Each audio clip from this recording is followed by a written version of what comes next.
দেখো, আলুটা প্রচণ্ড শক্ত ছিল। তারপর তারপর যখন গরম পানিতে দিয়ে দিলাম, সেটা নরম হয়ে গেল।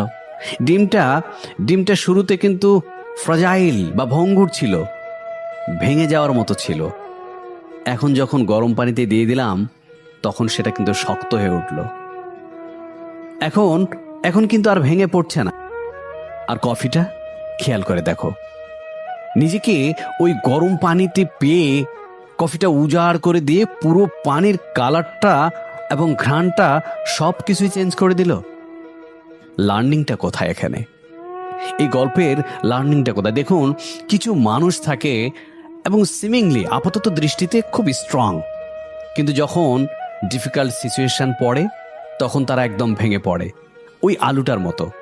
আর কিছু মানুষ থাকে আপাতত দৃষ্টিতে খুব ফ্রাজাইল মনে হয়, যে কোনো সময় ভেঙে যাবে, ভঙ্গুর মনে হয়, কিন্তু যখন ডিফিকাল্ট সিচুয়েশন আসে তাদের আসল রূপ ফিরে পায়, তারা শক্তিশালী হয়ে ওঠে এবং ফাইট ব্যাক করে।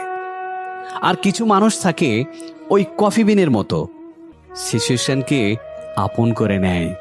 যত ডিফিকাল্ট সিচুয়েশন হোক না কেন, যেই পরিস্থিতি হোক না কেন, সে সেটাতে অ্যাডাপ্ট করতে পারে এবং পুরো সিচুয়েশনটাকে নিজের ফেভারে নিয়ে আসা তার একটা আলাদা রকমের ক্যাপাসিটি আছে।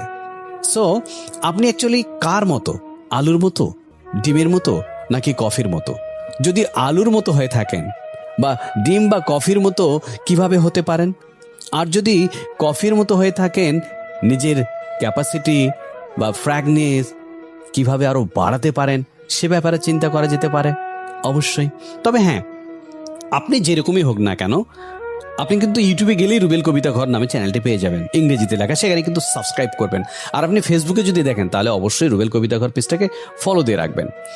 এখন বিষয় হচ্ছে যে এই তিনটা বিষয় থেকে আমরা শিক্ষা নিতে পারি। আপনি কোন ধরনের, আপনি একটু চিন্তা করেন। যদি আপনি পেয়ে যান আসলে আপনি কোন ধরনের বা কোন স্টাইলটাকে আপনি ফলো করেন, কোনটার মধ্যে যান, সেইটা আপনি কিন্তু আমার কমেন্টে লিখে দিতে পারেন।